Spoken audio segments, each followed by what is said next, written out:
Olá, era só para testar o microfone, ver se funcionava. Olá, muito bom dia a todos. Vamos continuar a nossa conferência de família, o nosso mês da família. E a ideia é falar sobre vários aspectos da família. Tivemos uma excelente exposição, uma excelente pregação do Luís na semana passada, no domingo passado. Foi uma bênção, tirando a minha tradução, mas foi uma bênção do Senhor. E aprendemos muito acerca do que é a família, no seu significado. Hoje o que me compete é falar acerca da educação na família. A educação na família. Agora, a educação é um tema sensível, um pouco sensível, e eu gostaria primeiramente de dizer que temos que ver este tema da educação em família com humildade e temor ao Senhor. Temos uma grande variedade aqui na nossa igreja. Temos pais que educam os seus filhos em casa e temos pais que enviam os seus filhos para o sistema público. Nos dois lados e nos dois espectros temos que ter humildade e confiar que, apesar de tudo, a nossa confiança não está na educação em si. A educação não é um fim em si mesmo, mas a nossa esperança e a nossa confiança está em Deus. Não é aí que nós colocamos a nossa fé. Eu gostaria de começar este tempo com uma palavra de oração e aí entraremos no nosso tema. Senhor Deus, obrigado, Senhor, pela Tua palavra. Senhor, obrigado pela Tua graça, Senhor, e dá-nos sabedoria, Senhor, para entender o que é educação aos Teus olhos. Ajuda-nos em nome de Jesus, Pai, a aplicar aquilo que vamos aprender, Senhor, e ajuda-nos, apesar de tudo, Senhor, não confiar nas ferramentas que Tu nos dás, mas a confiar principalmente ao Criador destas ferramentas que és Tu, Senhor. Assim te rogamos em nome de Jesus. Amém e amém. Agora, eu gostaria de avisar que a primeira parte será um pouco mais técnica, será um pouco mais difícil. A segunda parte será um pouco mais prática. Então, uma boa analogia para isso é que a primeira parte será subir a montanha e a segunda parte será rebolar por aí abaixo, está bem? Então, eu gostaria de iniciar este tempo citando uma frase de um livro que o Luís mencionou na semana passada, que é um livro de Ted Tripp, que é Instruindo o Coração da Criança. E ele diz o seguinte no seu livro: é importante interpretar a realidade para os nossos filhos. O chamado à instrução formativa é um chamado ou uma chamada para proporcionarmos aos filhos coordenadas pelas quais eles poderão interpretar a realidade e reagir diante dela. Grande parte da tarefa na educação é interpretar a realidade para os nossos filhos. Gostaria, antes de falar no tema em particular, gostaria de largar um fundamento. A educação é um assunto tão importante quanto polémico.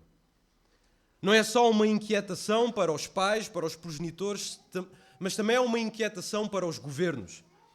Para todos, a formação académica da futura geração é tão necessária que estamos dispostos a investir muito tempo, dinheiro, regulamentações e recursos com o fim de atingir o objetivo de educar a nossa geração. Logo, a educação é importantíssimo para todos. Embora seja difícil definir em concreto o que é educação, e eu vou tentar fazer isso um pouco mais à frente, é importante reconhecer, juntamente com alguns educadores, experts na área, que a educação é mais que uma ciência, a educação é uma arte. Eu até acrescentaria que a educação é algo que os seres humanos naturalmente fazem. É natural para os seres humanos e diria que é inevitável. Todos nós educamos, de alguma maneira ou de outra. Ou educamos bem ou educamos mal. E quando eu digo que educamos bem ou mal, não me refiro apenas à forma de educar, mas sim aos fundamentos ou às crenças que regem tal educação. O que é que nos move a educar? De onde vem a arte ou a ciência de educar? De onde é que este conceito, este princípio nasceu? Por que é que a educação é uma habilidade tão natural para os seres humanos? E a pergunta que vale 1 milhão de euros é: para que educamos? Qual é o propósito para educar? Agora, obviamente, neste estudo eu pretendo defender uma única educação legítima. É a única educação legítima deste universo. É aquela que parte de uma visão ou de uma cosmovisão centrada em Jesus. Em João, capítulo 1, do versículo 1 até o versículo 5, mas lerei apenas o versículo 3, o apóstolo João diz que todas as coisas foram feitas por intermédio de Jesus e sem ele, nada do que foi feito se fez. Portanto, a única educação legítima é aquela que é centrada no Senhor Jesus, é aquela que pressupõe Jesus. O que é que eu quero dizer com isto? Bem, eu quero dizer que Jesus, Cristo, tem de ser reconhecido como o centro da criação e, através dele, é que tudo subsiste. Jesus Cristo é o centro da criação, através de quem tudo subsiste. A Bíblia diz em Colossenses capítulo 1, versículo 15 e 17, que Jesus é a imagem do Deus invisível, o primogênito de toda a criação, pois nele foram criadas todas as coisas, nos céus e sobre a terra, e vejam só, visíveis e invisíveis. Então não só pessoas foram criadas, leis da lógica foram criadas pelo próprio Jesus Cristo. Por outras palavras, a visão cristã do mundo, a perspectiva que nós temos, uma perspectiva cristã do mundo, não é? É a única capaz de definir o que é educação. Seja, nós cristãos somos os únicos que somos capazes de definir de forma verdadeira o que é educação, na sua origem e também no seu propósito. Porquê? Porque Deus é que criou a educação. Agora, quanto a este ponto, como cristãos, nós devemos ser extremamente radicais e extremamente dogmáticos. Obtusos até, quadrados. Creio que a cosmovisão cristã, ou as nossas crenças cristãs, a crença cristã, é a única que dá uma explicação legítima e verdadeira do universo que nos rodeia. Só nós é que conseguimos explicar verdadeiramente o universo que nos rodeia. E se o ponto inicial não for a palavra de Deus, o Logos, o Senhor Jesus Cristo, de quem provém todas as coisas, então nada neste universo poderá, de maneira consistente, dar sentido ao mesmo universo. Irmãos, a palavra de Deus diz em Provérbios, capítulo 1, versículo 7, que o temor do Senhor é o princípio da sabedoria. Logo, se o temor do Senhor para o mundo não é o princípio, logo se o temor do Senhor não é o princípio da sabedoria, não é? Como o mundo pensa, e se Jesus Cristo não é a fonte de todo o conhecimento, como o mundo pensa, então o humanismo e o naturalismo, as crenças do mundo, têm razão. E eles têm razão naquilo que eles ensinam, no seu fundamento. E o fundamento é este: que o homem é o ponto de início de todo o conhecimento e o homem é a medida de todas as coisas. O homem é a chave para interpretar o mundo. O homem é a pedra angular para dar significado à vida. Bem, se o princípio da sabedoria não é o temor do Senhor e se a fonte do conhecimento não é Jesus, então o mundo, o sistema educativo público, tem razão. Contudo, nós negamos este fundamento. Como cristãos, nós temos que negar logicamente. Pelo motivo de não existir outra autoridade superior neste universo que a palavra de Deus, as Sagradas Escrituras. Nós temos que assumir que Deus é a origem do quê? Da razão, e Deus é a origem da lógica. Deus é a origem e a razão até da educação. Deus é o fim da educação. Por isso só temos duas escolhas. Ou é Deus que define aquilo que é real, ou é o homem que define aquilo que é real. Com isto dito, parece que eu até consigo antecipar algumas objeções que os irmãos poderão ter, não é? Alguém poderá pensar nisto. Então, já isto significa que só os cristãos é que têm acesso à verdade? Significa que somente eles é que podem entender o mundo à sua volta? Claro que não. Tanto cristãos como budistas, ou até mesmo agnósticos, aqueles que dizem que não sabem se existe Deus ou não, ou até os ateus que afirmam que Deus não existe, podem entender e aceitar que 1 mais 1 é igual a 2. Agora, todos eles, nós, os ateus, os agnósticos, nós, os cristãos, acreditamos que existe coerência ou harmonia ou uniformidade, se assim posso dizer, no universo, nas leis da física, nas leis da lógica, nas leis que estão neste mundo. Contudo, somente a crença cristã, a visão cristã do mundo, poderá justificar de maneira coerente, de maneira lógica, de maneira aceitável, porque que 1 mais 1 é igual a 2 ontem, hoje, amanhã e por toda a eternidade. Em qualquer cultura, em qualquer planeta.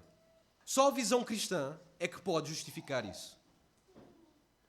E também só a visão cristã é que pode explicar porque que 1 mais 1 é igual a 2 no papel e 1 mais 1 é igual a 2, mesmo quando nós juntamos reboçados. É igual tanto na teórica como na prática. E só a visão cristã pode explicar isto.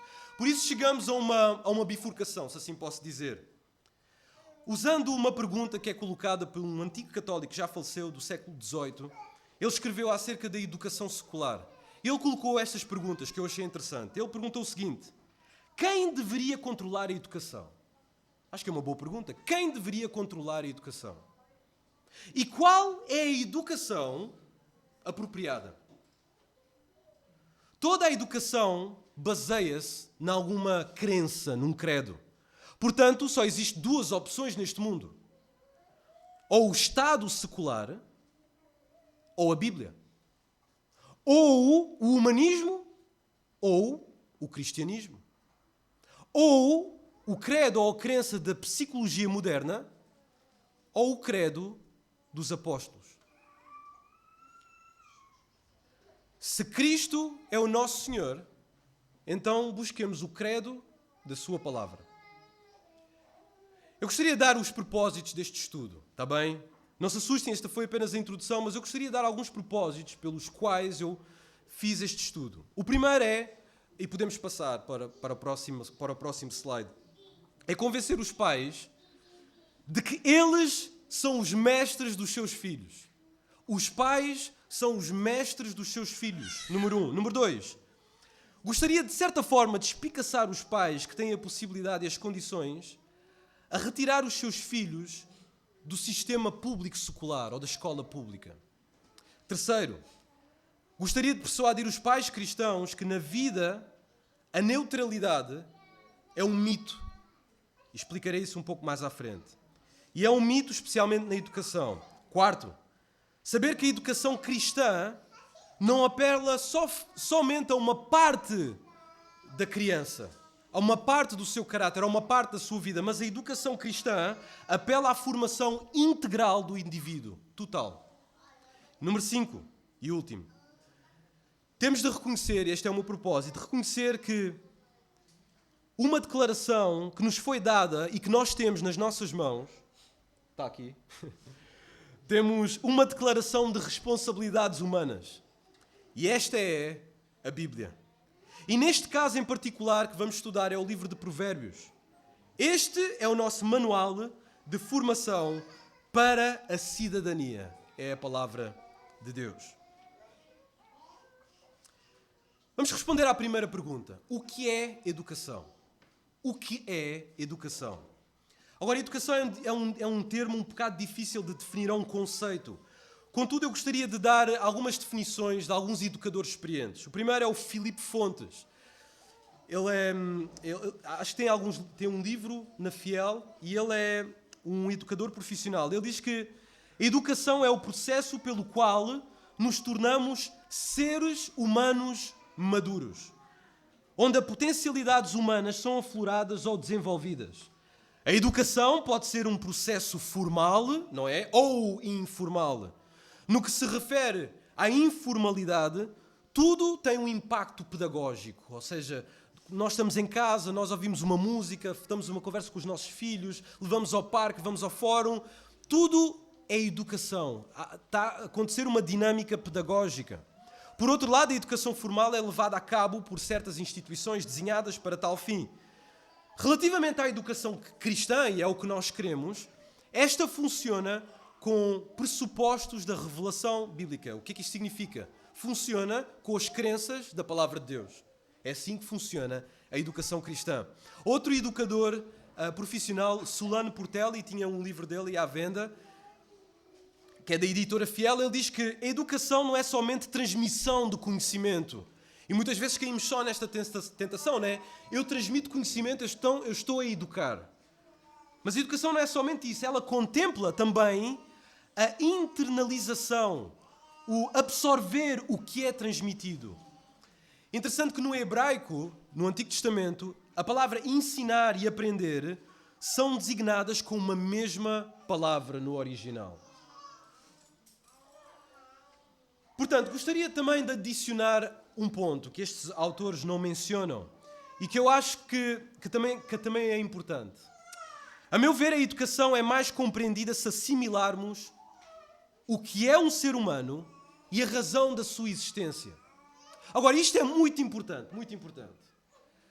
Porque eu tenho que colocar aqui uma nota. Porque é interessante que a escola pública ela tem uma definição do que é um ser humano. E nós vemos isso pelas aulas de ciências.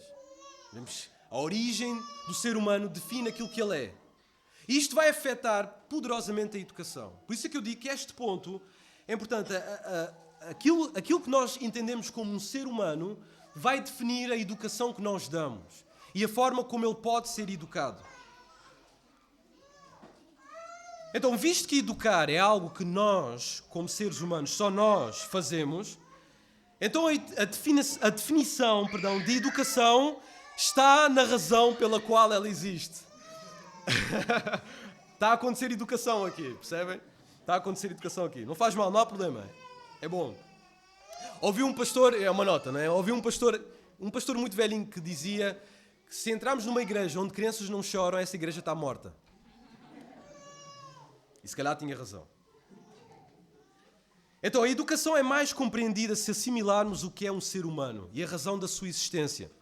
Visto que o processo de educar é algo que só os seres humanos fazem, então a definição de educação está na razão pela qual ele existe. Eu já me explico. Ora, se eu sou criado à imagem e à semelhança de Deus, e por conseguinte a minha missão é transmitir a glória de Deus, concluo então que a educação é mais do que formação, a educação é adoração. Se eu sou um ser criado à imagem de Deus, e eu fui criado para transmitir a glória de Deus, todo o processo educativo é mais do que formação, é adoração. Ora, isto pode parecer estranho para ti, mas não é estranho para os educadores seculares, aqueles que não acreditam em Deus. Os educadores seculares, inconscientemente, creem neste princípio também. Que a educação é efetivamente adoração. A educação é apontar para algum Deus, a alguma espécie de deidade, a alguma espécie de verdade superior que rege a nossa vida. O doutor David Justino, no seu ensaio, ou no seu livro Difícil é Educá-lo, escreve o seguinte: educar para quê? A adequação dos desempenhos às finalidades socialmente reconhecidas como relevantes, indispensáveis ao desenvolvimento de uma sociedade, é a medida mais ajustada dessa ideia de melhor educação. Trocando isto de uma forma mais simples. Aquilo que a sociedade acha relevante, bem, a educação tem que servir para isso. Não é? Aquilo que a sociedade busca, a educação tem que ser a ferramenta para isso alcançar. Ele continua. Para isso é necessário definir claramente onde se pretende chegar. Falando da educação, do sistema público, do sistema educacional. Ou seja, a primeira responsabilidade de quem pretende contribuir para a melhor educação de um país é a de definir um modelo de sociedade que se pretende estruturar e uma estratégia que o possa viabilizar e concretizar. Então, todos os Estados, todas as escolas públicas que educam, elas têm um propósito. E elas já têm à sua frente uma escatologia, ou seja, uma doutrina do final dos tempos de como é que deve ser a sociedade, de como é que deve ser o homem. Então, todo o processo educativo, há pouco tempo o Estado injetou 900 milhões de euros no sistema educativo, é para atingir este propósito. Tem que haver um propósito. Tem que haver uma estratégia. Por isso, mesmo para aqueles que não são cristãos, a educação também é adoração. E nós adoramos como? Nós adoramos pela nossa religião. E a nossa religião é regida pelo Deus que confiamos.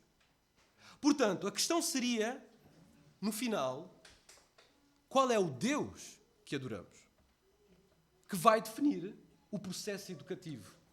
Existe uma ideia predominante na nossa sociedade, e às vezes entre os evangélicos, que define a religião apenas como algo associado à igreja. A religião é algo associado à igreja. A religião tem a ver com denominações, com ordens monásticas, credos de fé, tem a ver com ministros de culto, pastores, padres, com o sobrenatural, com as divindades, etc. Porém, embora que isto seja em parte verdade, religião não é apenas isso. Religião é o sistema de crenças que move a vida do ser humano. É o sistema de crenças que move a vida do ser humano. Mesmo que não apele a uma entidade sobrenatural, é o sistema de crenças que move o ser humano. Ou seja, aquilo que define e orienta a nossa vida, o valor mais elevado do nosso ser, o topo da hierarquia dos nossos valores, esse é o nosso Deus. E esse Deus dita a nossa religião, e essa religião dita a nossa educação. Portanto, o que é educação secular? E os irmãos devem estar a perguntar, ok, muito bem, então se isto é uma guerra de religiões e uma guerra de deuses, o que é, Jairo, a educação secular? O nosso país tem alguns séculos de história. O nosso país tem uma história muito antiga, Portugal, porém, tem poucas décadas de democracia. É uma nação democrática há pouco tempo, relativamente pouco tempo. Sabemos que a Revolução do 25 de Abril de 1974 marca o início da vida democrática em Portugal. Não é? Foi o fim do regime autoritário do Estado Novo e abriu a porta para que o nosso país fosse, nomeadamente, um país democrático. Agora, obviamente não é a partir daqui, deste momento, que temos a escola pública. Não é aqui que nasce. Mas talvez seja a partir deste momento, ou deste ponto, que começa a haver um maior investimento por parte do Estado para que tenhamos um sistema educativo como agora o conhecemos. Embora seja a Revolução do 25 de Abril o motor de arranque para que houvesse um grande empreendimento na educação secular, houve na história da Europa várias revoluções que aceleraram este processo para que as nossas nações fossem, nomeadamente, seculares. Entre elas temos o Iluminismo. O Iluminismo foi um movimento cultural. E basicamente o Iluminismo dizia que a razão do homem é o fundamento para entender todas as coisas. É a ferramenta válida para o progresso da humanidade. E o Iluminismo criticava fortemente todas as políticas e as religiões tradicionais. Então o homem tem que estar sozinho no mundo e no universo. Outra revolução que mudou muitas regras do jogo foi a Revolução Francesa. E a Revolução Francesa foi basicamente um grito para a independência e a autonomia do homem no universo. Ora, o meu objetivo não é falar de todos estes eventos, mas sim ressaltar algo importante que se desenvolveu ao longo da nossa tumultuosa história, se assim posso dizer. Isto é, que estes acontecimentos, de certa maneira, incrementaram a noção de que a secularização é a solução e o futuro da nossa sociedade. Que a secularização é o futuro da sociedade. E tem que ser o futuro para as nossas gerações. O que é a secularização? Deixem-me definir, muito rápido. É um modo de vida e de pensamento que é seguido sem referência a Deus. Esta é a ideia básica. É uma cosmovisão e um estilo de vida que se inclina mais para o natural do que para o sobrenatural.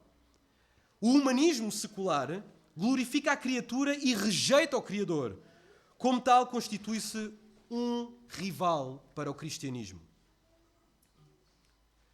Por isso temos que nos perguntar, é o nosso sistema português, o nosso sistema público, é secular, por definição?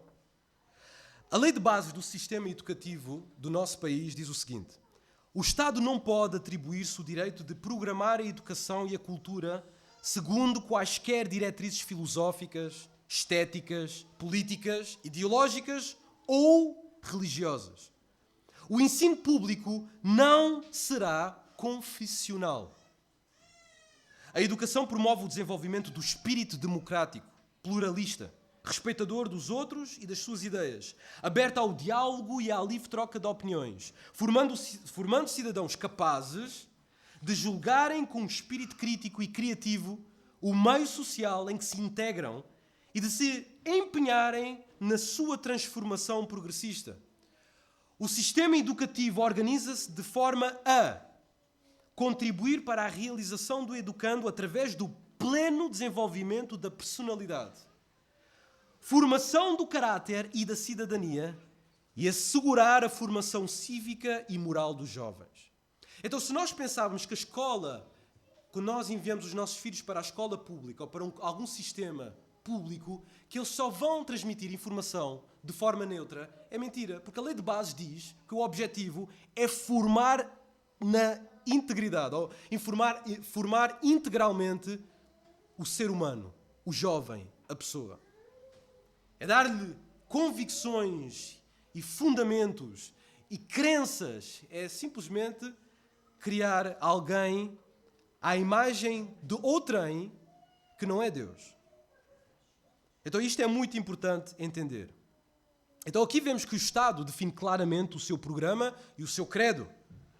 Houve um debate há pouco tempo de dois intelectuais, um deles era antigo deputado do PS e outro é um jornalista conhecido, ele é bastante conhecido, colunista de esquerda, chamado Daniel Oliveira.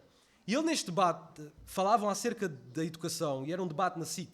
E este homem disse uma grande verdade e eu estou de acordo com ele. Ele disse o seguinte: a escola não é neutra. Meus amigos, a escola não é neutra. A escola tem valores. O Estado tem valores, que são aqueles que estão na Constituição da República, na Declaração Universal dos Direitos Humanos e nos vários documentos dos quais o Estado, como um todo, se compromete. E esses valores estão na escola.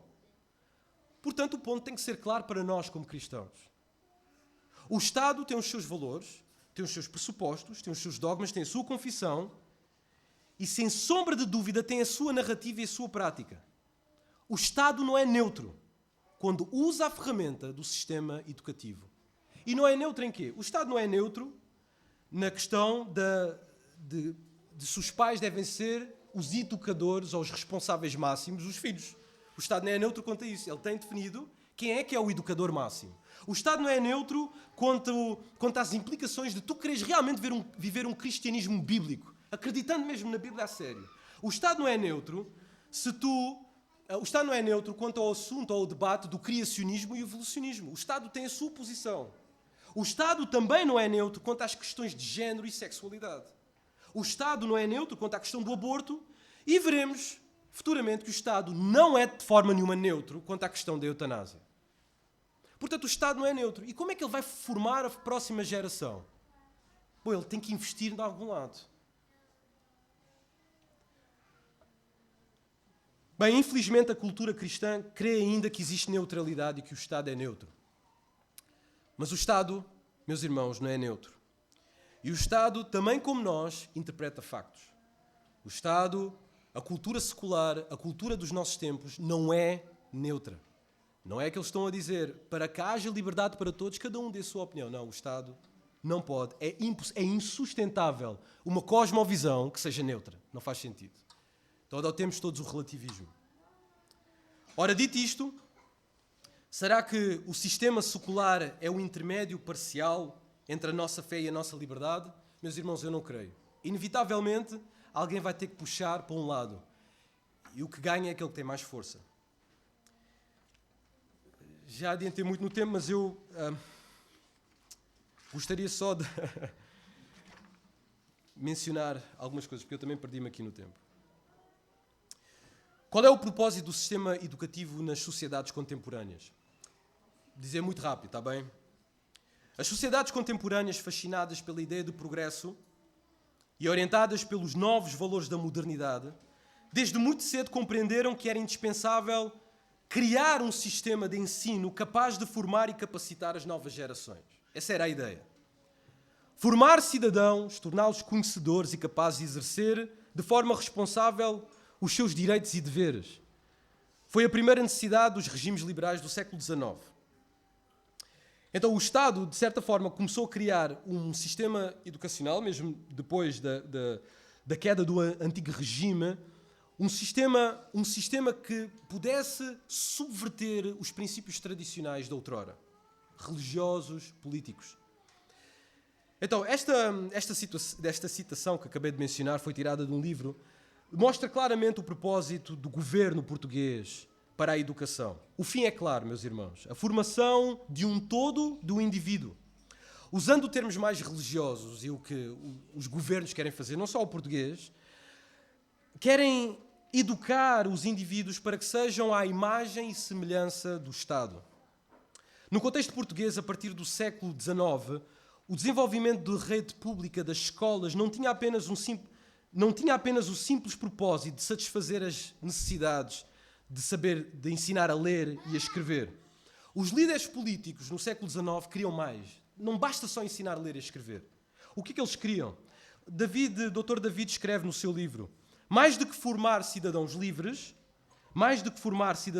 e responsáveis, conscientes dos seus direitos e deveres, o Estado pretende definir um padrão de formação, selecionar conteúdos para serem ensinados, definir a forma de ensinar, escolher os professores, definir o que é que os professores têm que ensinar e, de acordo com uma norma que o próprio Estado, o próprio governo, define como cidadão exemplar. Ora, voltemos um pouco atrás. Se na ideia secular Deus está fora, a pergunta que nós temos que fazer, na sala de aula portuguesa, agora, o que é um cidadão exemplar? O que é que significam estes conceitos? Bom, só o Estado é que pode definir. Vamos terminar por aqui, está bem? Eu tinha várias coisas que eu gostaria de dizer, mas gostaria só de terminar com isto.